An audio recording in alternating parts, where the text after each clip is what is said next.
अच्छा जी, last class में हमने डिस्कस किया था, एक तो ओवरव्यू दिया था मैंने आपको पूरे आईटीबी का कि कितने चैप्टर्स हैं, किस तरह से आपको चीज़ें लेके चलनी है, और फिर इसके बाद हमने डिस्कस करना शुरू किया था सोर्सेज ऑफ फाइनेंस का एरिया। ठीक है, अब आज की चीज को कंटिन्यू करते हैं। अब ऐसा है कि आप लोग का एक ग्रुप बना हुआ है, रजिस्टर्ड ग्रुप है। ठीक है, तो हर बैच क्या करता है, आईटीबी का एक सेपरेट ग्रुप बना लेता है। तो आप लोग भी ग्रुप बना ले, कोई एक बच्चा क्या करे, सबके नंबर वगैरह ले ले और ग्रुप बना ले। एक चीज को मेक श्योर कीजिएगा कि ग्रुप मेरे लिए बनाए, मेरे आईटी आपस में यारी दोस्तियां थोड़ा सा एहतियात से, वहां पर फटे नहीं होने चाहिए, किसी की किल्ली नहीं उड़नी चाहिए, और किसी को बिना परमिशन के टेक्स्ट नहीं करना। ठीक है, ये चीज मेक श्योर रखनी है। अच्छा, मुझे जरा ये बताएं, लास्ट क्लास में कोई मुझे रिव्यू देगा और भी बताएगा क्या क्या पढ़ा था, हम स्टार्ट कर जल्दी से। चैप्टर्स के अलावा भी तो सोर्सेज ऑफ फाइनेंस की रिलेटेड बात, ऑर्गेनाइजेशन के बारे में पढ़ा था, डिपार्टमेंट होते हैं। जी बिल्कुल ऐसा ही है। तो आए जरा एक बार इसको ओवरव्यू ले लेते हैं, क्योंकि लास्ट क्लास के बाद कुछ बच्चों ने व्हाट्सएप करके पूछा कि सर वो जो हैंडआउट्स थे जो आपने पहली क्लास में लिखे थे वो अभी तक हमारे पास आए नहीं, और कुछ बच्चों ने कहा कि सर स्टडी टेक्स्ट भी नहीं है हमारे पास पीडीएफ फॉर्म में। तो ये बहुत सी चीजें हैं, जब वो ग्रुप बन जाएगा तो मैं आपको उसमें चीजें भेजता रहूंगा, जिससे क्या होगा कि आपको चीजें मिलती रहेंगी। और एक चीज जो मैंने आपसे पहली क्लास में भी कही थी, अब भी वापस कहूंगा कि देखें, अपने क्वेश्चंस पूछने की जो कैपेबिलिटी है उसको ज्यादा बढ़ाएं। दो तीन तरह के बच्चे सवाल पूछते हैं, तरीकों से सवाल पूछते हैं। पहला कि बच्चा सिर्फ सवाल पूछ रहा है बिना कुछ पढ़े, बस सवाल पूछने का सर ने कहा और सर सब हर चीज के आगे वो लगा देता है वाई। ठीक है ना। अब जब इस तरह के सवाल जब बच्चा पूछता है तो उससे अंदाजा होता है कि बच्चे ने पढ़ाई नहीं की है, बच्चा ऐसे ही चीज लेके आ गया और सवाल पूछता है। लेकिन एक समझदार बच्चे की क्वालिटी ये है कि वो पहले वो चीजों को पढ़ता है, और पढ़ने के बाद उसे एग्जैक्ट पॉइंट पता होता है कि कौन से पॉइंट की वजह से मुझे मसला आ रहा है। तो आप लोगों ने भी यही करना है कि आपने जितने सवाल पूछने हैं उस ग्रुप पे आप सवाल पूछेंगे, लेकिन आपने टाइप करके देने हैं या पेपर में लिख के दे देने हैं, क्योंकि हर दफा मैं ये कहता रहा हूँ कि भाई मुझे एफएक्यूज कंडक्ट करने होते हैं आप लोगों के लिए। अभी रिसेंटली एक एफएक्यू चल रहा है जो रात 11:30 से कल 1 बजे तक चला, कल उसका पहला सेशन था अल्हम्दुलिल्लाह। तो इतने लेट एफएक्यू सेशन चलते हैं हमारे, जिसमें सिर्फ क्या होता है, डेली बेसिस में मैं आपको टारगेट्स देता हूँ, क्योंकि आपका एक नया बैच है, अभी जरूरत नहीं है, लेकिन यही चीज आपके लिए क्या हो सकती है, एक लाइब्रेरी मेंटेन हो सकती है। अच्छा जी, तो जरा ओवरव्यू पे हम स्टार्ट करते हैं चैप्टर नंबर 4 के। एक हमारा रिकॉल हो जाएगा कि हमने क्या क्या पढ़ा था। चैप्टर का नाम था हमारे सोर्सेज ऑफ फाइनेंस। ठीक है जी। सोर्सेज ऑफ फाइनेंस का चैप्टर हम पढ़ रहे थे, तो हमने पहले बात कही कि हर बिजनेस का एक पर्पस होता है, और वो पर्पस क्या है, प्रॉफिट कमाना। यही बात है ना, प्रॉफिट कमाने के लिए हर बिजनेस खोला जाता है। अब प्रॉफिट कमाने के लिए हमें क्या करना पड़ता है, हमें गुड्स या सर्विसेज को सेल करना पड़ता है और परचेज करना पड़ता है। जब हम परचेज करते हैं तो हम बेयर करते हैं कॉस्ट। फॉर एग्जाम्पल, ये मार्कर आपने खरीदा 20 रुपए का, और इसे अब आप 25 रुपए का बेच रहे हैं, तो ये 20 रुपए आपकी कॉस्ट होगी, और सेल करने पे जो पैसे आएंगे वो पैसे आपके लिए कहलाएंगे मेरे बच्चों रेवेन्यू। जब रेवेन्यू में से आप माइनस करेंगे कॉस्ट को, तो आपके पास आ जाएगा प्रॉफिट, जिसे हम कहते हैं जीपी। जीपी का मतलब ग्रॉस प्रॉफिट, एक ऐसा प्रॉफिट जिसमें से अभी तक एक्सपेंसेस डिडक्ट नहीं हुए। जब एक्सपेंसेस डिडक्ट कर लिए जाएंगे, उन एक्सपेंसेस को हम कहते हैं मेरे बच्चों ऑपरेटिंग एक्सपेंस। जब ये ऑपरेटिंग एक्सपेंस डिडक्ट कर लिए जाएंगे तो हमारे पास जो प्रॉफिट आएगा वो प्रॉफिट कहलाएगा नेट प्रॉफिट। ठीक है बेटा, तो ये हमने पढ़ा। अब ऑर्गेनाइजेशन, जाहिर सी बात है, बिजनेस को चलाने के लिए आपको इंडिविजुअल्स की जरूरत होती है, और इंडिविजुअल्स को जब हम गैदर करते हैं तो हम क्या करते हैं, जब इंडिविजुअल्स को हम गैदर करते हैं तो हम उनसे कोई ना कोई फंक्शंस ऑपरेट करवाते हैं। अब हमारी ऑर्गेनाइजेशन में मुख्तलिफ फंक्शंस हैं। लेट सपोज इस पर्टिकुलर टॉपिक में हम किस फंक्शन की बात कर रहे हैं, फाइनेंस की, तो हम यहाँ इसे कह सकते हैं कि हम यहाँ बात कर रहे हैं फाइनेंस डिपार्टमेंट की। ठीक है जी। फाइनेंस डिपार्टमेंट क्या काम करता है मेरे बच्चों? फाइनेंस डिपार्टमेंट 3 काम करता है। फाइनेंस डिपार्टमेंट कितने काम करता है? 3 काम करता है मेरे बच्चों। पहला काम फाइनेंशियल एक्टिविटीज। फाइनेंशियल एक्टिविटीज का मतलब डेली बेसिस पे जो जो चीजें आपने परचेज की, जो चीजें आपने सेल की, कोई आपने खर्चा किया, उन तमाम की रिकॉर्डिंग का काम कौन करेगा? Finance department. इसे आसान करने के लिए मैं एक काम ये कर देता हूं, एक्टिविटी की जगह आसान करने के लिए मैं यहां लिख देता हूं, नहीं इसको और आसान कर लेते हैं ताकि हम जो टर्मिनोलॉजीज यूज करें वो थोड़ा हमारे जहनों में भी आए। हम यहाँ पर यानी फाइनेंस डिपार्टमेंट सबसे पहला काम करता है फाइनेंशियल अकाउंटिंग का और फाइनेंशियल रिपोर्टिंग का। फाइनेंशियल अकाउंटिंग का और फाइनेंशियल रिपोर्टिंग का। दूसरा काम क्या करता है? मैनेजमेंट अकाउंटिंग का। सर मैनेजमेंट अकाउंटिंग को हम कॉस्ट अकाउंटिंग भी कहते हैं। सर ये क्या भला है? कॉस्ट अकाउंटिंग मेरे बच्चों, जब भी कोई प्रोडक्ट को बनाया जाता है तो उस प्रोडक्ट को बनाने में बहुत सी कॉस्ट इंकर्ड की जाती है ना, कि मटेरियल इतना लगेगा, इसकी कोई कॉस्ट होगी, लेबर इतने पैसे लेगा। आपने कभी अपने घर में कलर करवाया होगा, कोई टेबल कुर्सी बनवाई होगी, तो आपको वो जो बंदा है वो जब आता है कारीगर, वो क्या बोलता है कि सर इसमें इतना सामान लगेगा, इसके अलग पैसे हैं, हमारी दिहाड़ी इतनी होगी, और फिर आने जाने का जो खर्चा होगा वो इतना होगा। ये सारी बात करके आपको वो एक एस्टिमेटेड अमाउंट बताता है कि 1000 से 1200 में आपका ये काम हो जाएगा, जिसमें आपकी मटेरियल भी शामिल है, लेबर भी शामिल है और दूसरे एक्सपेंसेस भी शामिल हैं। बाज दफा आपको वही बंदा क्या कहता है कि सर माल आप ले आना, मेरी मजदूरी 2000 रुपए। इस तरह के जार्गन्स को यूज किया जाता है नॉर्मल लाइफ में कि सर मेरी मजदूरी, मेरी दिहाड़ी होगी 1000 रुपए, 1200 रुपए, 2000 रुपए, आप मार्केट से मटेरियल खुद परचेज करके ले आना। तो हम क्या कहते हैं कि ठीक है भाई, मटेरियल के पैसे भी आप ही ले लो और आप ही परचेज करके आ जाओ, क्योंकि हम ख्वारी से बचना चाहते हैं। अब जब ख्वारी से बचना चाहेंगे तो वो किस में जाएगा? अपनी बाइक पे जाएगा, रिक्शे में जाएगा, सुजुकी में जाएगा, वहां से चीज लाएगा तो हमारे एक्सपेंसेस भी लगेंगे। अब जाहिर सी बात है, मजदूर आया है, चाय पानी करेगा, उसके लिए पैसे देने पड़ेंगे। फिर इसके बाद कोई चीज खराब हो गई तो उसकी मरम्मत भी उसी टाइम की जाएगी। तो कहने का मकसद यह है कि हम इसको कहते हैं कॉस्टिंग का करना, कि मैं अपनी प्रोडक्ट में कितने पैसे लगाऊंगा तो मेरी एक प्रोडक्ट तैयार होगी। अब बाज दफा आपने सोचा था कि प्रोडक्ट बन जाएगी 2000 रुपए में, लेकिन जिस तरह से आपने फिर इसे बनाना शुरू किया वो प्रोडक्ट बन गई 2500 रुपए की। अब आप दोनों को क्या कर रहे हैं? एनालाइज कर रहे हैं। इसको हम कहते हैं वेरिएंस एनालिसिस। आपने जो सोचा था और जो एक्चुअल में हुआ, इन दोनों में क्या वजह आई कि फर्क आ गया। तो आप कह सकते हो कि यार मैंने एस्टिमेट किया था, मजदूर कहता है मैंने एस्टिमेट किया था कि सर 1000 रुपए का सामान आएगा, लेकिन मार्केट में रेट बढ़ गए तो अब वो सामान 1500 रुपए तक का पहुंच गया है। तो आप कहोगे ठीक है भाई, फला चीज की वजह से रेट बढ़ा। ठीक है। और तीसरी चीज आप क्या करते हो? Financial management. अब बेटा फाइनेंशियल अकाउंटिंग का काम आपका काशिफ भाई हमारे हैं, वो संभाल रहे हैं पीआरसी 4 में। रिपोर्टिंग का काम इंशाल्लाह आगे जब आप बढ़ोगे, FAR 1 FAR 2 पढ़ोगे तो वहां पर आप सीखोगे। कॉस्टिंग भी आपको आगे जाके मिलेगी।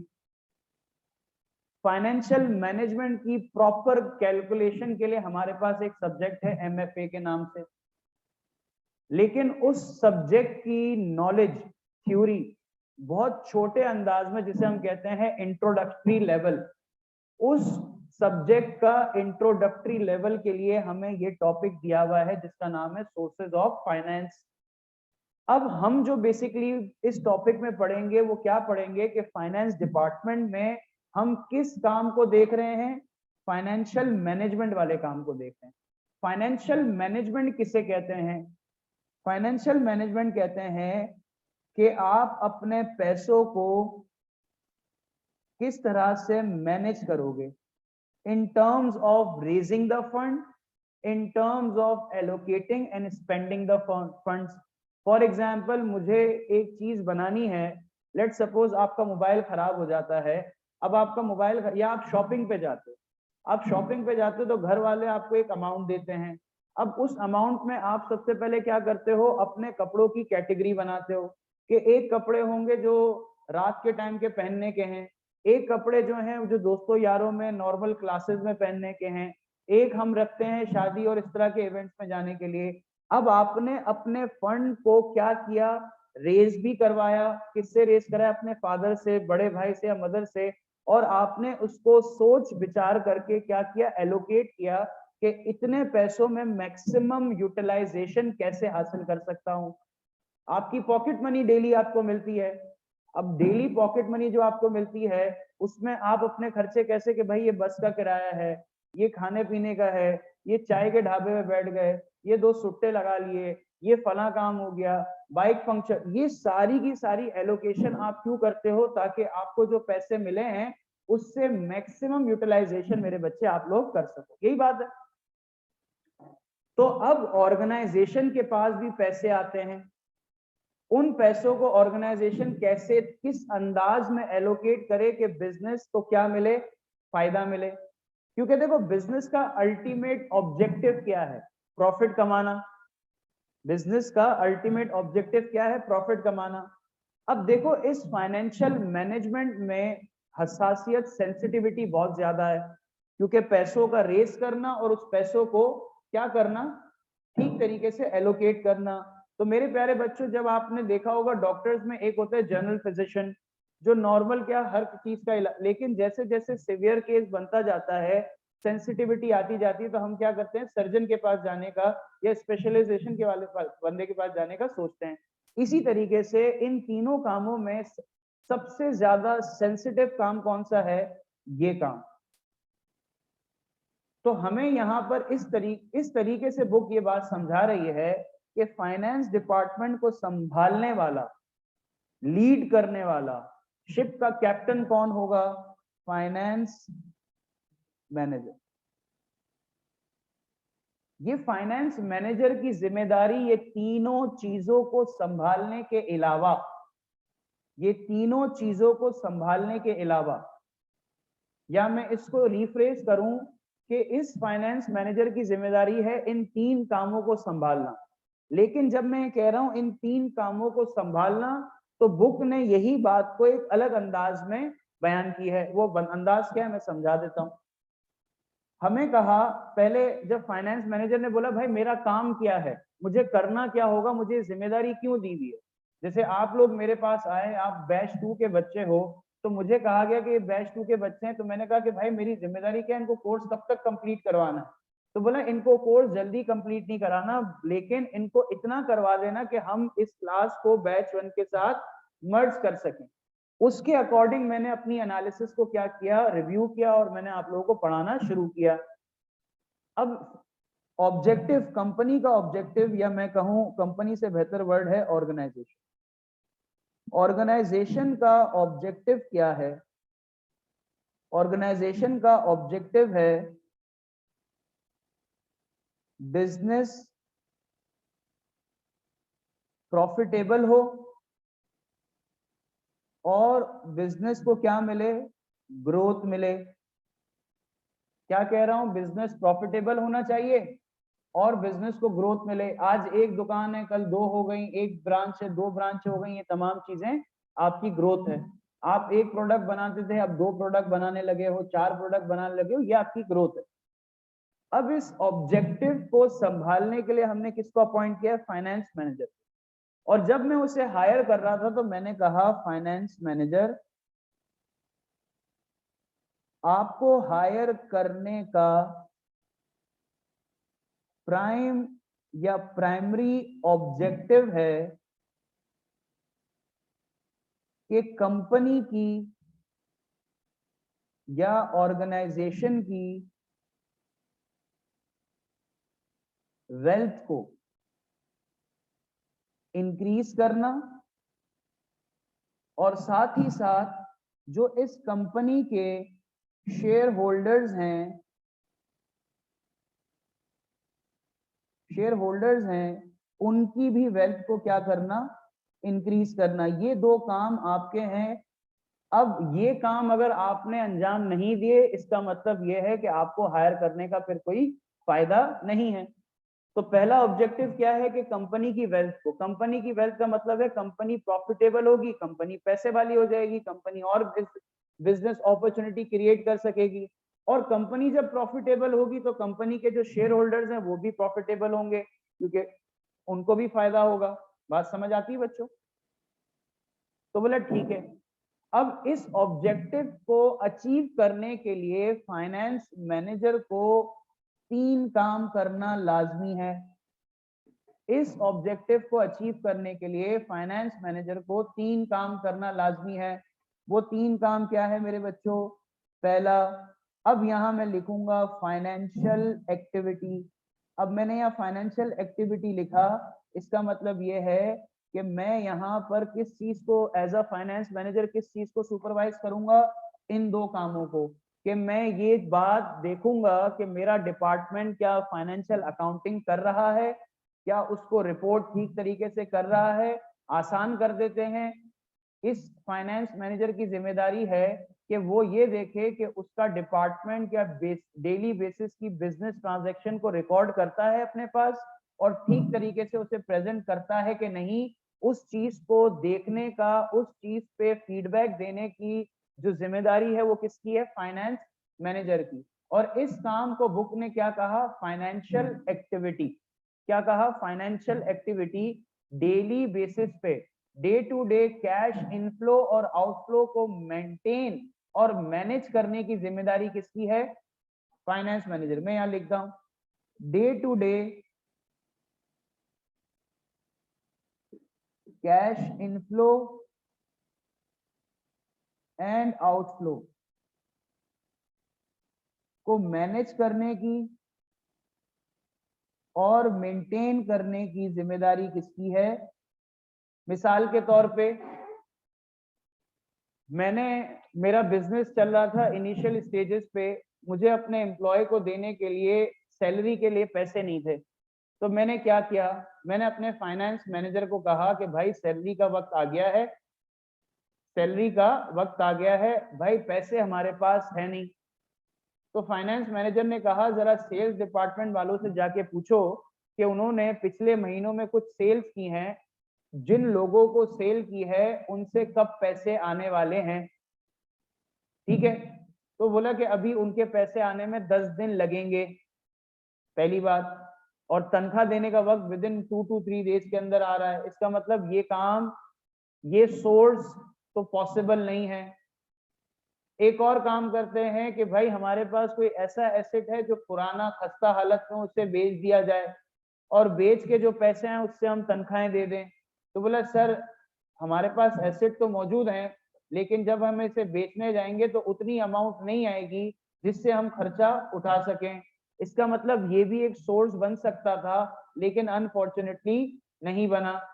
इसके बाद मैंने देखा कि भाई कोई मुझे उधार दे सकता है ताकि मैं क्या करूं, अपने लोगों को सैलरी दे सकूं। तो लीस्ट मेरे पास क्या ऑप्शन बना? मैं बैंक गया, बैंक को मैंने कहा कि भाई मुझे कुछ पैसों की जरूरत है।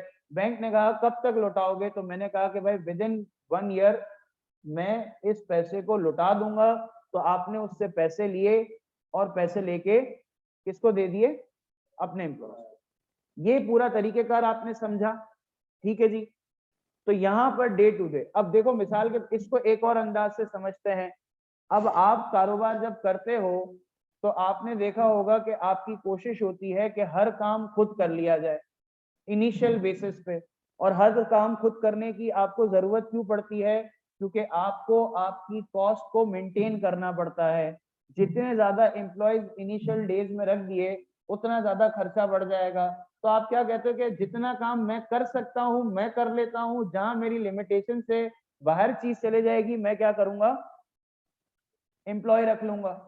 तो आपने अपने एक्सपेंसेस को कंट्रोल किया, कंट्रोल करते हुए आपने रेवेन्यू को बढ़ाने की कोशिश की और इवेंचुअली आप सक्सेसफुल हो गए। ये पूरे प्रोसेस को देखने की, इस प्रोसेस को इम्प्लीमेंट करने की, इस प्रोसेस में जो मसले आ रहे हैं उनको रिजॉल्व करने की जिम्मेदारी किसकी? फाइनेंस मैनेजर की। क्या ये बात समझ आती है? फिर हमारे पास फाइनेंस मैनेजर एक और काम करता है, इन्वेस्टमेंट एक्टिविटीज। इन्वेस्टमेंट एक्टिविटीज आपने नॉर्मली देखा होगा अपने पेरेंट्स को, घर के बड़ों को, कि वो जब सेविंग करते हैं तो सेविंग करने के बहुत से अंदाज होते हैं। गोल्ड खरीद लिया, गाड़ी खरीद ली, प्रॉपर्टी में इन्वेस्ट कर लिया। लेकिन वो अपने पास दो तरह की इन्वेस्टमेंट रखते हैं, एक वो जो फौरन से कैश दे सके और एक वो जो फौरन से कैश। क्या मतलब है सर? लेट सपोज मुझे बेचना है कोई अपनी सेविंग, मुझे कोई खर्चा आ गया उसके लिए पैसे चाहिए, तो गोल्ड इंस्टेंट बिक के मुझे पैसे दे सकता है, गाड़ी इंस्टेंट बिक के पैसे दे सकती है, कोई प्रॉपर्टी है रेंट पे लगा के मुझे पैसे मिल सकते हैं। लेकिन प्रॉपर्टी का बेचना थोड़ा सा टाइम टेकन काम है, क्योंकि जाहिर सी बात है प्रॉपर्टी को बेचोगे तो 10 चीजें प्रॉपर्टी खरीदने वाला देखेगा। फिर इसके बाद जब आप प्रॉपर्टी बेच रहे होगे इतनी अर्जेंसी पे, जो खरीद रहा होगा उसको ये बात फील होगी कि भाई ये जरूरतमंद बंदा है, तो वो हो सकता है कि वो पैसे ना दे, वो डिमांड ना करे जो डिमांड आपको चाहिए। 1 करोड़ रुपए की जगह है, उसको पता चल गया भाई इस बंदे को तो पैसे की जरूरत है, इसने कहा मैं मैक्सिमम 90 लाख रुपए दे सकता हूँ। तो ये भी तरीकेकार होता है, ये भी मार्केट में अवेलेबल है ऐसी चीजें। तो यहाँ पर हम क्या करते हैं अपने पास, जैसे हमारे घर में लोग क्या करते हैं, अपनी सेविंग को कहीं लगा देते हैं। सेविंग को इन्वेस्ट करने के पीछे पर्पस क्या है? क्योंकि पैसे पड़े पड़े खराब हो जाते हैं, वो अपनी वैल्यू डबल नहीं कर सकते।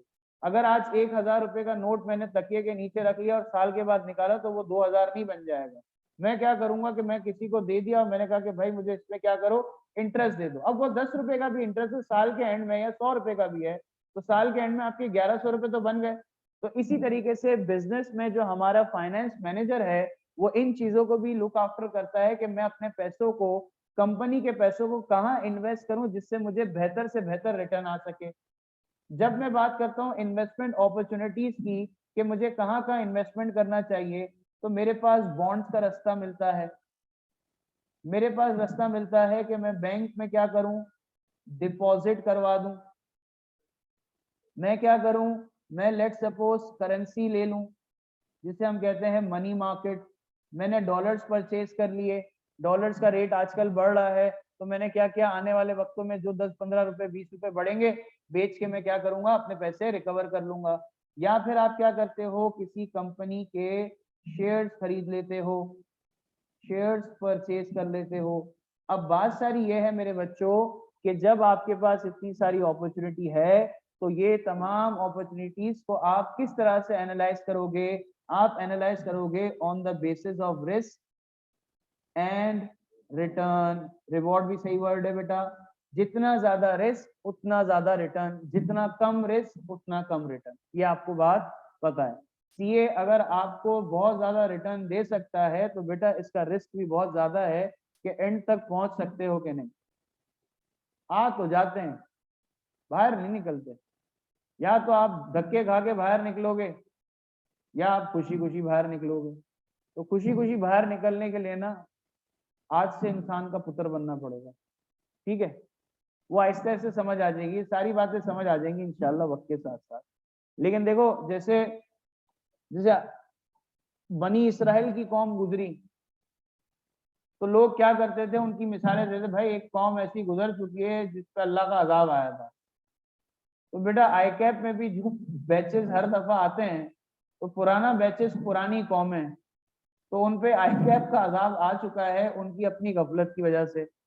तो लिहाजा अगर आप चाहते हो उन कौमों से हट के, तो आप क्या करो, आप मेहनत करो, वरना आईकैप तो आईकैप है, कह के लेगा। ठीक है, तो बेटा यहाँ पर आपने देखना है अच्छा, ये दो काम होने के बाद अब जाहिर सी बात है मुझे अपने बिजनेस को चलाना भी है, बिजनेस में इन्वेस्टमेंट अपॉर्चुनिटीज भी लानी है, तो जाहिर सी बात है I need to raise fund. तो रेज फंड के लिए मैं यहाँ मेरा तीसरा काम है जिसे मैं कहूंगा फाइनेंसिंग एक्टिविटी। फाइनेंसिंग का मतलब पैसे कहां से जमा किए जाएंगे, सॉरी पैसे कहां से लाए जाएंगे, मैं कहां कहां से फाइनेंसिंग कर सकता हूं, बैंक से, किसी से उधार लेके, या फिर मैंने किसी को अपनी कंपनी का शेयर होल्डर बना दिया, या मेरे अपने कुछ पैसे सेफ पड़े थे वही मैंने बिजनेस पे लगा दिए। तो बिजनेस में किन किन जगहों से पैसे आएंगे, उन जगहों को आइडेंटिफाई करने को कहते हैं हम सोर्सेज ऑफ फाइनेंस या फाइनेंसिंग एक्टिविटी। बात क्लियर है यहाँ तक? अब हमारे पास जब फाइनेंसिंग एक्टिविटी की बात आती है तो हमारे पास तीन तरह की चीजें होती हैं, यानी बिजनेस तीन तरह से क्या कर सकता है, पैसे बिजनेस में ला सकता है। पहले तरीकेकार का नाम क्या है, रिटेन्ड अर्निंग। रिटेन्ड अर्निंग क्या है बेटा, कंपनी का वो प्रॉफिट जो अब उसके इस्तेमाल में नहीं है, कंपनी ने इस प्रॉफिट में से सब लोगों को पैसे दे दिए, और सब लोगों को पैसे देने के बाद जो पैसे बच गए वो उसने अपने बुरे वक्त के लिए रख दिए कि भाई कल को मुझे इन पैसों की जरूरत पड़ेगी। जैसे घरों में भी होता है, कुछ पैसों को कहीं छुपा के रख दिया जाता है कि कभी जरूरत पड़ेगी तो हम इसे इस्तेमाल कर लेंगे। इसी तरीके से ये वो प्रॉफिट है जिसे एक और नाम भी दिया जाता है अनडिस्ट्रीब्यूटेबल प्रॉफिट। अनडिस्ट्रीब्यूटेबल प्रॉफिट यानी एक ऐसा प्रॉफिट जिसे डिस्ट्रीब्यूट नहीं करते, जिसे डिस्ट्रीब्यूट नहीं करते और अपने पास संभाल के रखते हैं। अब जाहिर सी बात है बिजनेस में कोई चीज खरीदनी है तो मैं उधार मांगने या किसी को अपनी कंपनी का शेयर होल्डर बनाने से बेहतर क्या है कि ये जो प्रॉफिट मैंने डिस्ट्रीब्यूट नहीं किया इसे ही उठाऊं और इन्वेस्ट कर दूं। तो एक तरीका, एक सोर्स ऑफ फाइनेंस क्या है, मैं आपको यहाँ सोर्सेज ऑफ फाइनेंस बता रहा हूँ। तो एक तरीकेकार क्या है कि रिटेन्ड अर्निंग के थ्रू आपने सोर्सेज ऑफ फाइनेंस अरेंज कर लिया।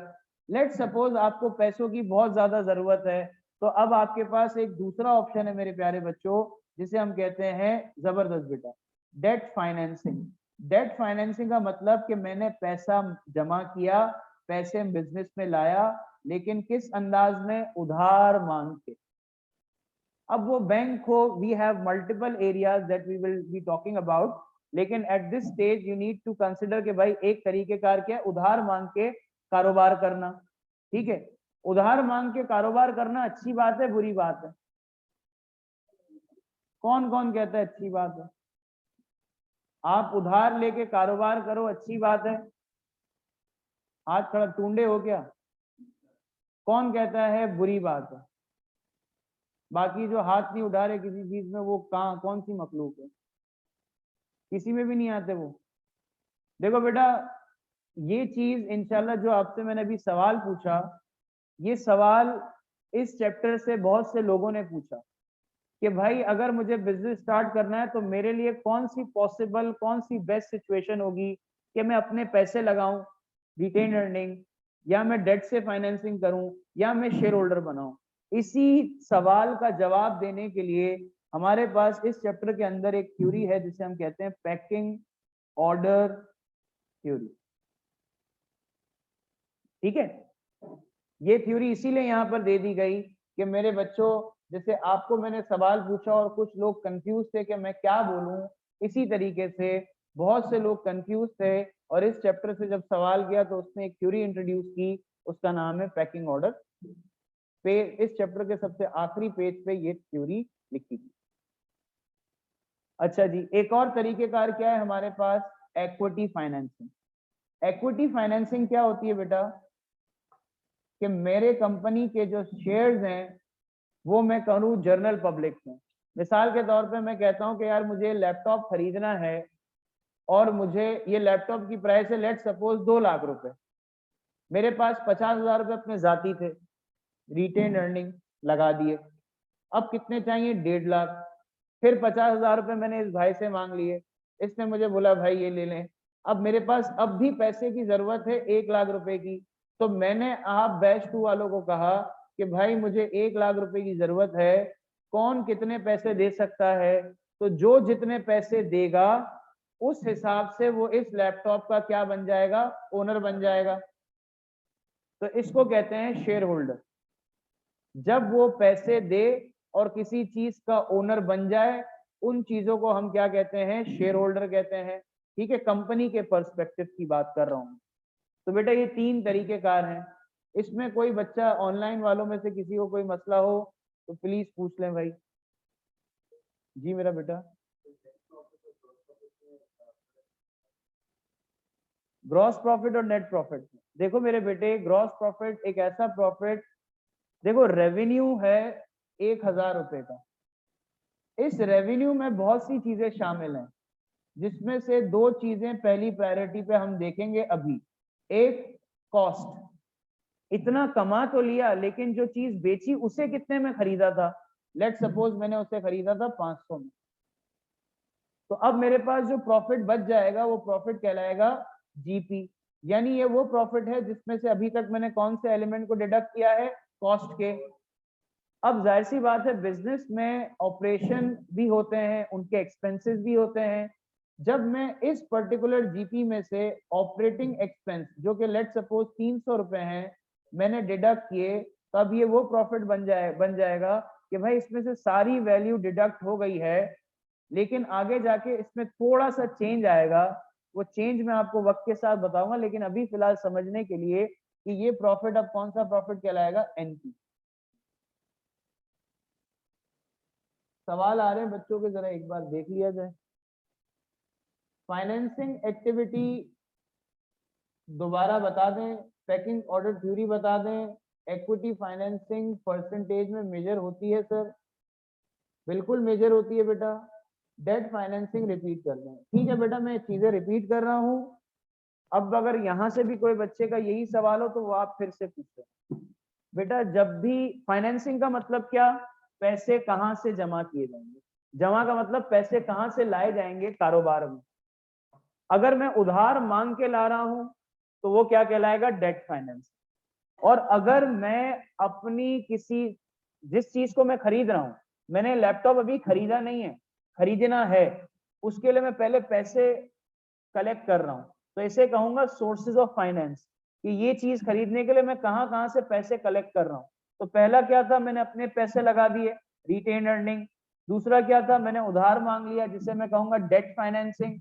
और तीसरा क्या है कि मैंने आप लोगों को इनविटेशन दिया कि आप लोग अगर इस लैपटॉप के ओनर बनना चाहते हैं, देखो अकेला मैं अगर इस चीज का ओनर बनना चाहूं तो मुझे 2 लाख रुपए लगाने पड़ेंगे, लेकिन आपके पास ये अपॉर्चुनिटी क्या है कि अगर आप 1,000 रुपए भी दे दो तो भी आप उस परसेंटेज के अकॉर्डिंग, कुछ परसेंटेज के तो क्या कहलाओगे? इसके ओनर कहलाओगे।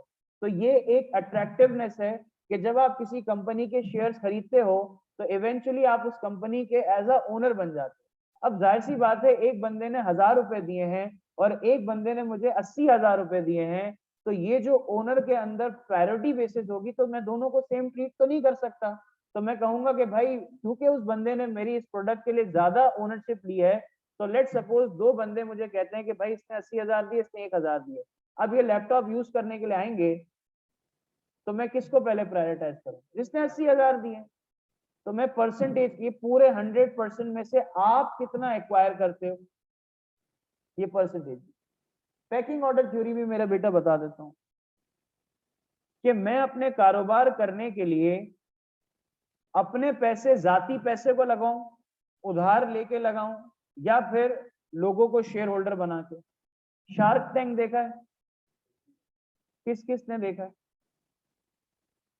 Shark tank? यहाँ कोई कुमकुम वाले तो नहीं बैठे, क्योंकि सास भी कभी बहू थी, ऐसे ड्रामे देखने वाले तो नहीं बैठे ना? तो ऐसा है कि शार्क टैंक आपने देखा होगा। उस शार्क टैंक में क्या होता है कि जो बिजनेस करने आ रहे हैं वो पैसे मांगते हैं। अब वो पैसे कैसे मांगते हैं कि आप जब उनकी बातचीत को नोट करो तो पहले पास्ट में 2-3 साल 4 साल कारोबार चला के अब उनको अपने कारोबार को एक्सपेंड करना है, तो उसके लिए वो उसे पैसे चाहिए होते हैं। तो वो क्या कहते हैं कि हमने पूरे सालों में जो पास्ट के साल थे उसमें इतना कमाया, उसके अकॉर्डिंग हमारे बिजनेस की वैल्यू इतनी है और हमें आप लोगों से इतने पैसे चाहिए। तो वो जो चार बोंगे बैठे होते थे वो क्या कहते थे कि मेरी तरफ से इतने पैसे, मेरी तरफ से इतने पैसे, मैं इतने में इतनी इक्विटी खरीदूंगा।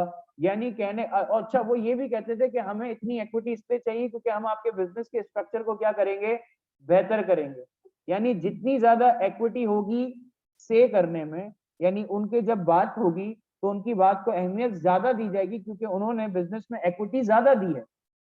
मिसाल के तौर पे यहाँ पर बैच 1 बैच 2 बैठा हो और पीछे सितंबर का बैच बैठा हो, दोनों की क्लास मर्ज है, आप लोगों ने पहली बार ये टॉपिक पढ़ा है, उन्होंने तकरीबन कोई चौथी दफा ये टॉपिक पढ़ लिया है। जब सवालों की बात आएगी, जब क्यूरीज की बात आएगी तो मेरी प्रायोरिटी किसकी तरफ होगी, आप लोगों की तरफ, क्योंकि आप लोगों का ये नया नया है तो हो सकता है कि आपको ज्यादा डिफिकल्टी है और इसकी वजह से हो सकता है वो बोर हो जाए, या हो सकता है कि वो ऐसे सवाल पूछे जिसको आपको समझने में मुश्किल हो।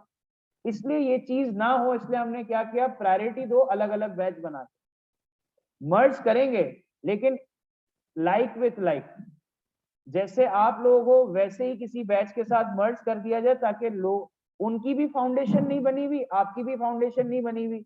तो हमने क्या किया, पुराना जो बैच 1 था उसके कोर्स की जो स्पीड थी वो स्लो ही रखी। क्यों? क्योंकि अगर उसकी स्पीड बढ़ जाती तो आपको उनके साथ मिलाने के लिए फिर टीचर क्या करते, हैफ-हैज़र्ड वे में काम करते। बहरहाल देखो यहाँ पर जब आप पैकिंग ऑर्डर थ्योरी की बात आ ही गई है तो मैं इसको जरा समझा देता हूँ। देखो जब आप कारोबार करते हैं, जब आप बिजनेस करते हैं तो लोग आपके बिजनेस को इवेलुएट कर रहे होते हैं, आपको अंदाजा है। अब एक बिजनेस आपने स्टार्ट किया और उसको स्टार्ट करने के लिए आप किसी से उधार लेने चले जाओ तो क्या वो आपको उधार देगा? वो सबसे पहले पूछेगा कि जरा बता तूने कितने पैसे लगाए। आप बोलोगे मैंने तो अपने पैसे ही नहीं लगाए। इसका मतलब ऐसा बिजनेस कर रहे हो जिसमें आप अपने पैसे लगाने से भी डरते हो और आप मुझसे पैसे मांग रहे हो तो मैं आपको क्यों पैसे दूं, चमाटे कराऊंगा, भाग इधर से। तो आपको सबसे पहले क्या करना पड़ता है, अपना रिटेन्ड अर्निंग इन्वेस्ट करना पड़ता है, जिससे श्योरिटी क्या आती है कि जब भी कभी आप उधार मांगने जाओ तो आप बोल सकते हो कि देखो मैं आपका नहीं, मैंने अपना पैसा भी लगाया, तो मैंने इस कारोबार में कुछ देखा है तभी मैंने अपना पैसा लगाया। फिर लेट सपोज उन्होंने कहा ठीक है मैं आपको उधार दे देता। अब जब मैं आपको उधार दे रहा हूं तो इसको मैं क्या कहता हूं, डेट फाइनेंसिंग। अब इस यानी कि इस बिजनेस ने उधार मांग के जो पैसे जमा किए हैं, इन्वेस्ट किए हैं, उसका एक पॉजिटिव एस्पेक्ट भी है और एक नेगेटिव एस्पेक्ट भी है। पॉजिटिव एस्पेक्ट क्या है कि वाह यार इसने अपना पैसा भी लगाया और इसके बिजनेस में इतनी पोटेंशियल है कि वो उधार भी ले रहा है, उधार के पैसे पूरे लौटाने की जिम्मेदारी भी ले रहा है और उस उधार पे लिए जाने वाले इंटरेस्ट को भी पे करेगा। यानी कि बिजनेस में कोई बात है तभी तो ये सारे काम कर सकता है, क्योंकि जब भी आप किसी से उधार लेते हो तो आपको प्रिंसिपल अमाउंट और साथ ही साथ इंटरेस्ट भी पे करना पड़ता है। अब आप जब उधार लेते हो तो एक मार्केट में गुड पर्सपेक्टिव है और एक मार्केट में बैड। गुड क्या है कि यार वाह जबरदस्त, इस बंदे ने, इस बिजनेस ने हमसे उधार भी लिया। लेकिन बैड क्या है, कुछ लोग होते हैं हमारी जिंदगी में, अल्लाह माफ करे, वो इतने कोई मनहूस होते हैं कि उनके मुंह से कभी कोई अच्छी बात ही नहीं होती, उनके रोने ही नहीं खत्म होते, उनको हर चीज में ना है, हर चीज में। वो खुशी में भी होंगे, नहीं यार, ऐसे लोगों को अपनी जिंदगी से निकाल के ना कहीं आग लगा दो, अगर लगा सकते हो तो। वैसे नहीं, कुछ ऐसे लोग होते हैं जो नहीं लगते आग। हमारा कहने का मकसद क्या था कि भाई वो बुरे लोग कहेंगे यार बिजनेस को पैसों की जरूरत है तभी तो उधार मांगा है, इसका मतलब there is something fishy fishy. अब भाई कारोबार करना है, पैसे चाहिए, इतना पैसा अगर होता तो उधार ही नहीं मांगते, जाहिर सी बात है, इसका पॉजिटिव। अब तीसरा दरवाजा इक्विटी का। अब इक्विटी का मतलब क्या है कि मैं अब आप लोगों के पास पैसे मांगने आया कि भाई आप लोग क्या करो,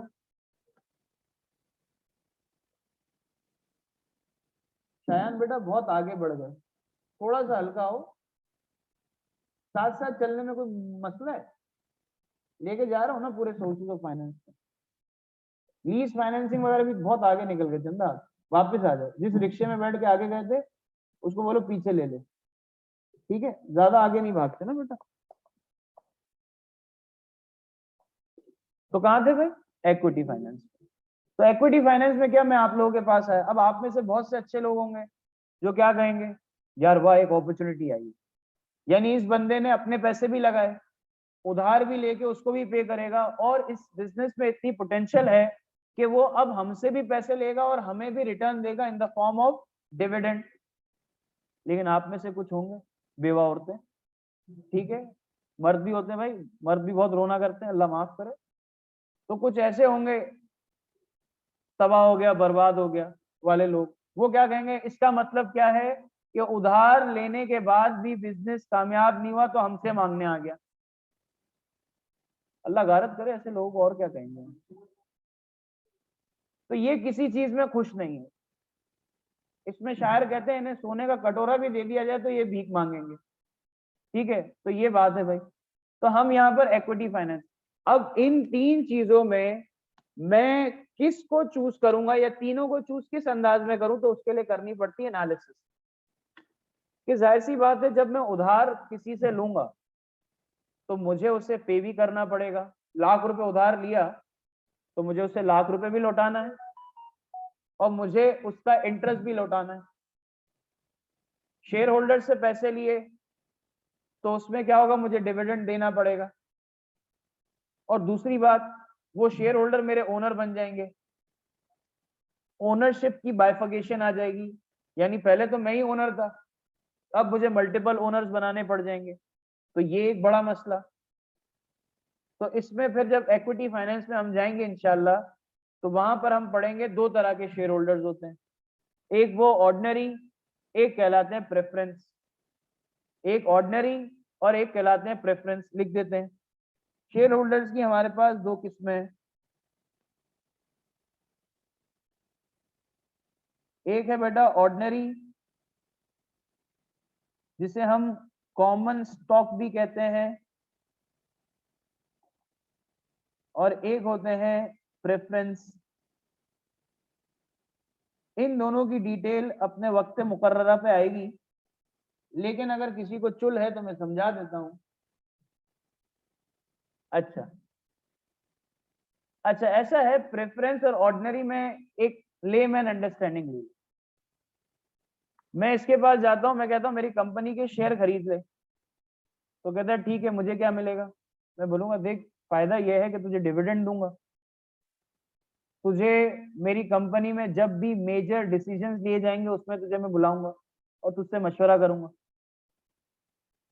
लेकिन भाई जो तुझे प्रॉफिट दूंगा ना, डिविडेंड दूंगा, वो कंफर्म नहीं है कि मैं तेरे को दूंगा भी कि नहीं दूंगा, किसी साल होगा तो दूंगा, किसी साल मुझे जरूरत होगी तो मैं तुझे नहीं दूंगा, क्योंकि अब तू क्या बन जाएगा, ओनर बन जाएगा, think like an owner.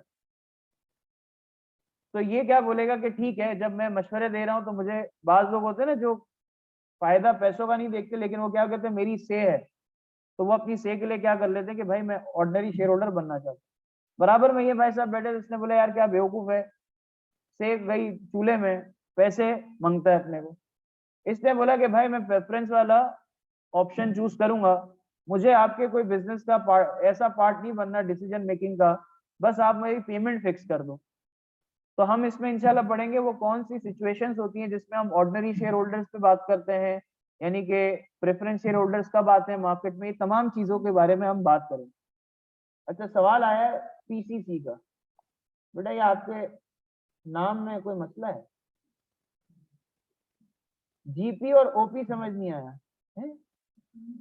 GP बोले तो ग्रॉस प्रॉफिट और ओपी बोले तो ऑपरेटिंग प्रॉफिट, अगर यही आप पूछना चाह रहे तो इसका जवाब ये है।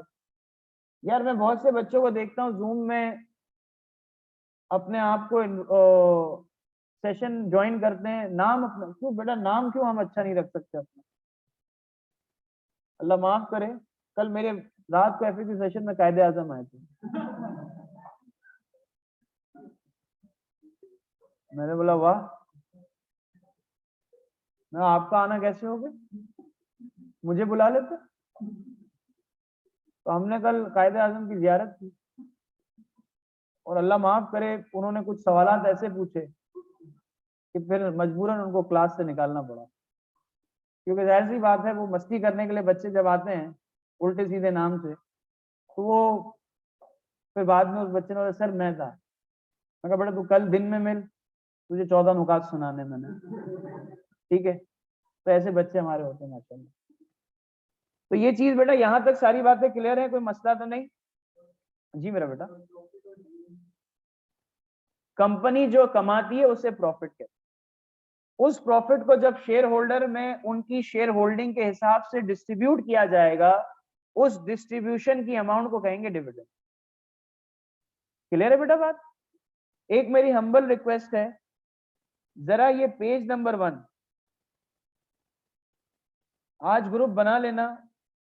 ये पेज का पहली 3 हेडिंग्स हैं, जरा इन हेडिंग्स को अच्छे तरीके से पढ़ लो। कोई मसला है तो हाथों हाथ। क्लास कब तक है? चलो तो जरा इसे पढ़ ले मेरा बच्चा।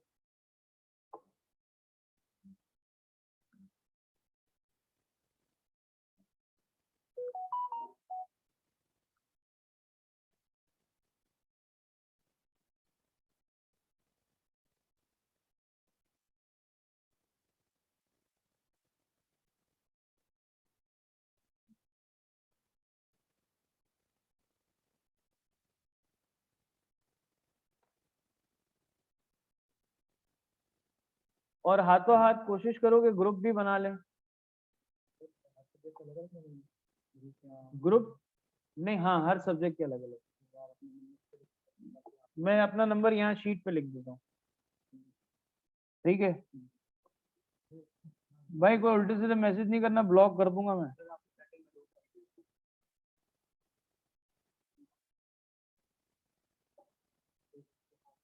ये मेरा नंबर है भाई, इसे नोट कर लें।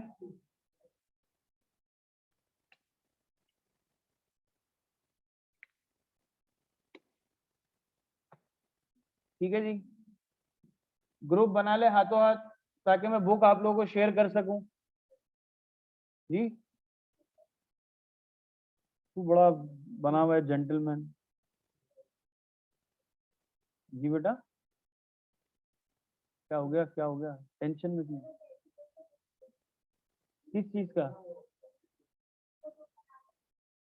ऑफिशियल ग्रुप, ये बेसिकली ग्रुप आपके एंड का होता है, तो इसलिए हम ऑफिशियली इसको नहीं, ये तो आप लोगों के लिए, क्योंकि वहां पर सारे बच्चे होते हैं, सारे टीचर्स हैं, तो बाज दफा सवाल कहीं निकल जाते हैं।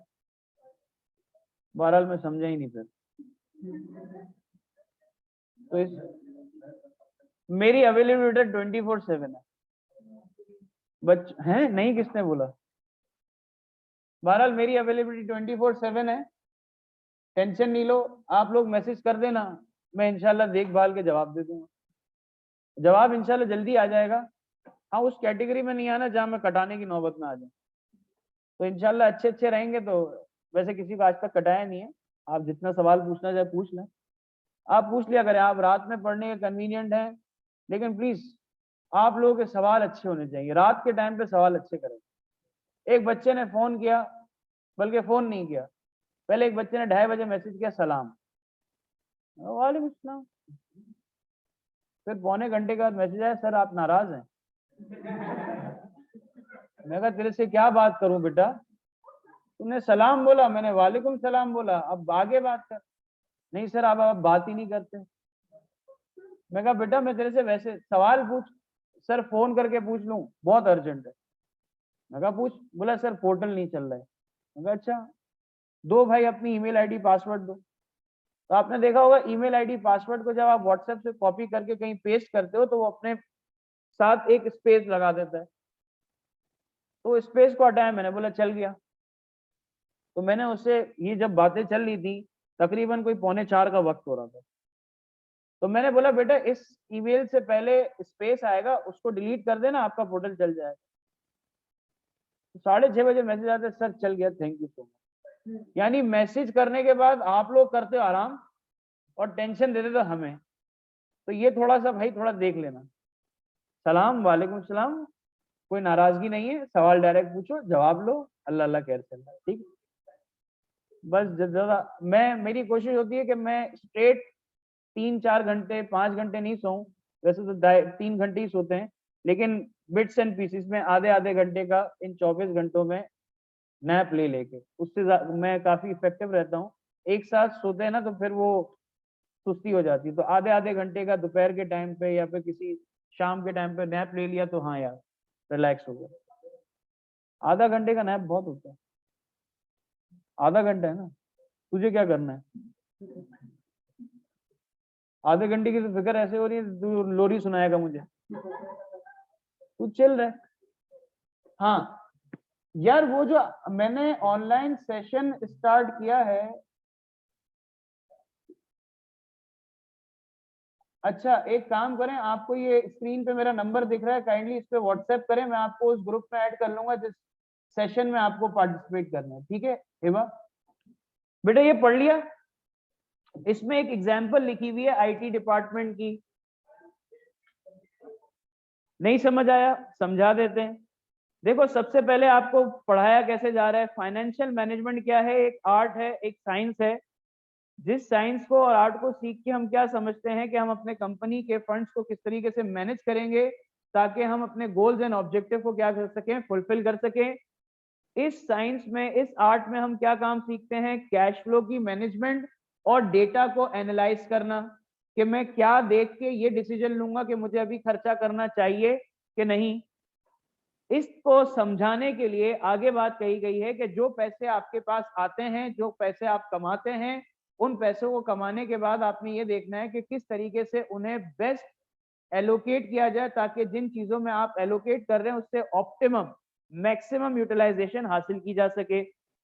फिर इसके बाद आप क्या कहते हैं कि जितने भी बिजनेस में डिसीजंस होते हैं वो किससे रिलेट करते हैं, फाइनेंस से।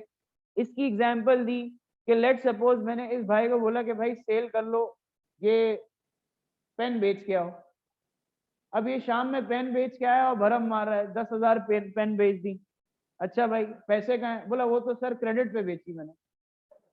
अब क्रेडिट पे बेचने से सेल तो हो गई, लेकिन क्या उसके पैसे आए मेरे पास? तो इवेंचुअली इसकी इस हरकत से नुकसान किसको होगा? फाइनेंस डिपार्टमेंट को। जब फाइनेंस डिपार्टमेंट के पास पैसे नहीं आएंगे तो भाई कमीशन नहीं दिया जा सकेगा, सैलरी नहीं दी जा सकेगी, एक्सपेंस नहीं किए जा सकेंगे। इसी तरीके से अगर आईटी डिपार्टमेंट में लोग हायर हो रहे हैं तो जाहिर सी बात है उनको पीसी और लैपटॉप चाहिए होंगे, तो उन पीसी और लैपटॉप को खरीद के कौन देगा? फाइनेंस डिपार्टमेंट वाला। अब आईटी सेल्स डिपार्टमेंट वाले ने सेल्स तो कर दिए, लेकिन मेरे पास पैसे नहीं है, मैं कैसे आईटी डिपार्टमेंट वाले को पैसे दे सकता हूँ कि भाई जा तू खरीद के आ जा? तो मुझे कोई और सोर्स देखनी पड़ेगी। तो ये तमाम की तमाम चीजें आप इस पर्टिकुलर एरिया में समझते हैं। फिर आपको एक बात और कही गई, नॉलेज ऑफ अकाउंटिंग। अच्छा थोड़ा आगे बढ़, there for all stakeholder. Stakeholder का मतलब समझा देता हूँ, इस पे पूरा चैप्टर है, chapter number 1 nature of business, उसमें एक थर्ड पोर्शन है स्टेक होल्डर से रिलेट, वो वहां डिस्कस करेंगे। स्टेक होल्डर क्या है? ऐसे लोग जो मेरे बिजनेस से डायरेक्टली या इनडायरेक्टली कनेक्टेड होते हैं, जो मेरे बिजनेस से डायरेक्टली या इनडायरेक्टली कनेक्टेड होते हैं। इसकी एग्जांपल ऐसी है मेरे बच्चों कि आप जो मेरे पास क्लास में बैठे हैं आप मुझसे डायरेक्टली कनेक्टेड हैं, लेकिन आपके जो दोस्त होंगे, जो रिश्तेदार होंगे, जो सीए करना चाहते हैं, तो जब वो आपसे रिव्यू अच्छा सुनेंगे तो वो पोटेंशियली यहाँ पर कन्वर्ट होंगे, तो इनडायरेक्टली वो भी मुझसे कनेक्टेड है। लेकिन आप लोग मुझसे डायरेक्टली कनेक्टेड हो। अब आप लोग जो मुझसे डायरेक्टली कनेक्टेड हो, आप में से कुछ स्टूडेंट की स्टूडेंट बन जाएंगे। की स्टूडेंट का मतलब क्या होता है? वो बच्चे जो ज्यादा अच्छी एक्टिविटी के साथ अपने आप को फ्रंट पे रखते हैं, जिनके नाम याद हो जाते हैं। अब वो मस्ती मजाक के थ्रू याद हो, असाइनमेंट्स के थ्रू याद हो, सवालात करने के लिए याद हो, ज्यादा छुट्टियां करने के लिए याद हो, किसी भी अंदाज में कोई भी कैरेक्टरिस्टिक्स के बेसिस पे याद हो, तो कुछ बच्चे होते हैं कि जो की बन जाते हैं कि हाँ यार इन पे ज्यादा तवज्जो देनी है। अब आप लोग डायरेक्टली कनेक्टेड तो हैं, लेकिन आप साथ साथ क्या है, आप इनडायरेक्टली भी चीजों को देख रहे हैं। तो हम यहाँ स्टेक होल्डर का मतलब इसे देखते हैं। अच्छा जी, इसके बाद अगर हम बात करें आगे तो हम यहाँ कहेंगे कि भाई एक फाइनेंस डिपार्टमेंट को चलाने वाले इंसान के पास नॉलेज ऑफ अकाउंटिंग भी होनी चाहिए, और वो फाइनेंसिंग यानी कि पैसे कहाँ से लाएगा उसके बारे में पता होना चाहिए, जिसको हमने कहा फाइनेंशियल मैनेजमेंट के कॉन्सेप्ट भी पता होने चाहिए। कंपनी की फाइनेंशियल स्टेटमेंट, बेसिकली ये फाइनेंशियल स्टेटमेंट यहाँ पर इस अंदाज में लिखिए एनालाइजिंग द डेटा। तो किस डेटा को एनालाइज कर रहे हैं, हमने पहली क्लास में बताया था फाइनेंशियल स्टेटमेंट को। इसमें हमारे पास बैलेंस शीट भी है, इनकम स्टेटमेंट भी है, कैश फ्लो भी है, जो कि की सोर्स ऑफ इंफॉर्मेशन है, जहां से मुझे कैश से रिलेटेड जितनी इंफॉर्मेशन चाहिए मुझे मिल जाती है। फिर इसके बाद हम क्या करते हैं, as a professional accountant manage करते हैं, प्लानिंग करते हैं कि मुझे अपने पैसे को किस तरह से मार्केट में, किस तरह से अपने बिजनेस में फ्लो में लेके जाना है, ताकि मैं इन थोड़े पैसों से ज्यादा बेनिफिट ले सकूं। फिर आपको यहाँ बात की गई following is a basic structure. फिर आपको बताया गया कि भाई आपने क्या करना है, अपने एसेट को इक्वल रखना है लायबिलिटी प्लस कैपिटल। एक चीज मैं यहाँ पर मेक श्योर करवा दूं, आप में से जो बच्चा अगर बुक रीडिंग नहीं करेगा, पेपर पास करना उतना ही मुश्किल है। उसकी एक छोटी सी एग्जांपल ये है बेटा कि देखो, मैं आपको अगर कोई चीज पढ़ाता हूँ तो वो बुक की एक some sort of easy translation होती है, लेकिन बुक में मेरे बच्चों कुछ ऐसे वर्ड्स लिखे होते हैं जिन्हें समझना और जिनका पता होना बहुत ज्यादा जरूरी है। अब उनका पता किस तरह किया जाएगा, उनका पता किया जाएगा बुक पढ़ के। आप डेली, जैसे मिसाल के तौर पे आज आपने जो चीजें पढ़ी हैं मेरे बच्चों, आज अगर आप ग्रुप बन जाता है तो आज घर जाके आपको ये 2 पेजेस पढ़ने, बस ये 2 पेजेस आज आपका समझो असाइनमेंट। अब इसे आप पढ़ने में कितना टाइम लगेगा, 10 मिनट, 15 मिनट, आधा घंटा। पेज नंबर बढ़ाता हूँ बेटा, 52 और आई गेस 53 है। पेज नंबर 52 और 53 है। ग्रुप बन जाएगा तो मैं रिमाइंड कराने के लिए वहां मैसेज भी लगा दूंगा। तो बेटा आज की क्लास के एंड में हम असाइनमेंट क्या लेके जा रहे हैं, दो पेजेस। आप लोगों ने करना ये है बेटा, आपके कोई भी सवाल हो, वर्ड समझ नहीं आ रहा, लिख के भेज दो, सर ये वर्ड समझ नहीं आ रहा, सर मैं इस वर्ड से ये समझा हूं, क्या ये वर्ड से यही समझना था या कोई और बात थी। तो बेटा जो भी आपके सवालात हैं, आप सारे सवालात को पूछ सकते हैं। शाहजेब पराचा। चलें जी, मैं यहाँ पर अभी क्लास को ऑफ कर रहे हैं, 4 मिनट बाकी हैं। आप में से कोई सवाल करना चाहे तो मैं अवेलेबल हूँ, सवाल कर सकते हैं।